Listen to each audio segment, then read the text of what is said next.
Few moments in NFL history have defined heartbreak quite like the infamous Double Doink. For the Chicago Bears and their fans, this missed field goal in the closing moments of the 2018 NFC Wild Card game against the Philadelphia Eagles was more than just a loss. It was a gut-wrenching moment that symbolized years of frustration and what could have been. The build-up, a resurgent Bears team. Heading into the 2018 season, the Chicago Bears were on the rise. Under new head coach Matt Nagy, the team had transformed from a struggling franchise into a legitimate contender. His offensive creativity and fresh approach revitalized a stagnant unit, while defensive coordinator Vic Fangio molded a dominant defense that became one of the most feared in the league. Led by their ferocious defense, anchored by newly acquired linebacker Khalil Mack, the Bears struck fear into opponents with their aggressive pass rush and opportunistic secondary. Mack's presence alone turned the defense into a game-changing force, elevating the play of teammates like Akeem Hicks, Roquan Smith, and Eddie Jackson. On the offensive side, an improving Mitchell Trubisky showed flashes of potential, making strides in his second year as a starter.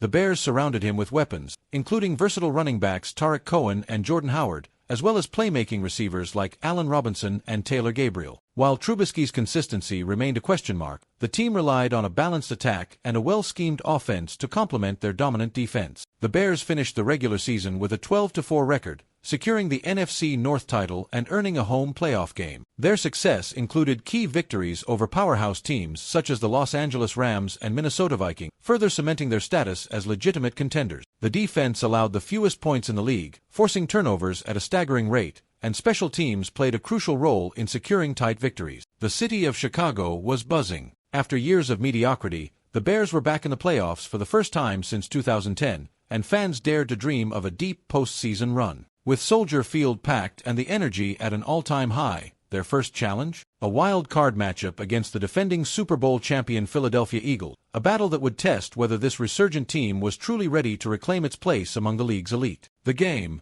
a hard-fought battle. The game itself was a defensive struggle, as both teams showcased their toughness and resilience. The Bears' defense held firm against Eagles quarterback Nick Foles, applying consistent pressure and forcing him into difficult throws. Khalil Mack and Akeem Hicks anchored the defensive line, disrupting the Eagles' offensive rhythm and limiting their rushing attack. Meanwhile, the Bears' secondary, led by Kyle Fuller and Eddie Jackson, made key plays to prevent big gains, keeping the game within reach. On the offensive side, Trubisky and the Bears struggled to find consistency but managed to make enough plays to stay competitive. Tarik Cohen provided a spark with his speed and versatility, while Allen Robinson proved to be Trubisky's most reliable target, making several critical catches in tight coverage. However, the Eagles' defense was equally relentless, sacking Trubisky multiple times and forcing the Bears into several stalled drives that resulted in field goals rather than touchdowns. As the fourth quarter progressed, the tension grew. The Eagles took a 16-15 lead after an impressive drive led by Foles, who connected with Golden Tate for a clutch touchdown on fourth down with just under a minute remaining. The pressure was now on Trubisky, who had struggled for much of the game but suddenly rose to the occasion. He orchestrated a composed and precise drive, hitting Robinson for a deep completion that put the Bears in field goal range. Soldier Field erupted with cautious optimism as the offense positioned the ball perfectly for kicker Cody Parkey. With 10 seconds remaining,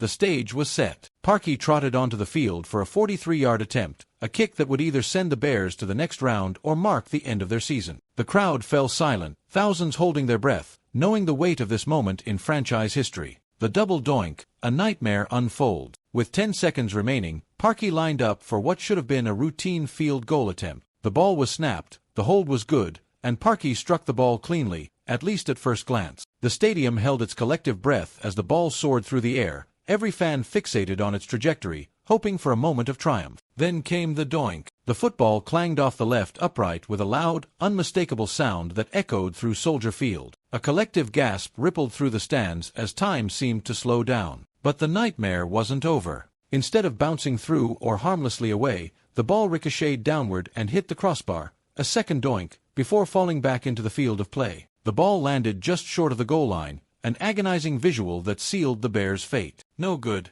The stunned silence in the stadium was deafening. Fans clutched their heads in disbelief, some covering their faces, unable to process what had just happened. Players stood frozen in shock, while others collapsed to the turf in anguish. Parkey, his hands on his helmet, stared in disbelief at the goalpost, fully aware that he had just become part of one of the most infamous moments in NFL playoff history. The game was over. The Eagles had survived, and the Bears' playoff dreams had shattered in the most excruciating way possible. Chicago's season, filled with so much promise and excitement, had come to a sudden and crushing end, leaving fans and players alike to wonder what could have been. The fallout, a moment that wouldn't die. The aftermath was brutal. Parkey immediately became the scapegoat, despite replays showing that the kick had been partially tipped at the line of scrimmage by Eagles defensive lineman Trayvon Hester. While this deflection may have altered the ball's trajectory just enough, the fact remained, Parkey's kick had missed, and the Bears' season was over. What made matters worse was how the moment played out on live television, replayed over and over, dissected from every possible angle, and immortalized in slow-motion analysis. Bears fans were devastated. The term double doink quickly entered the sports lexicon, and Parkey's miss became an instant meme. It was discussed on national sports shows, lampooned on social media,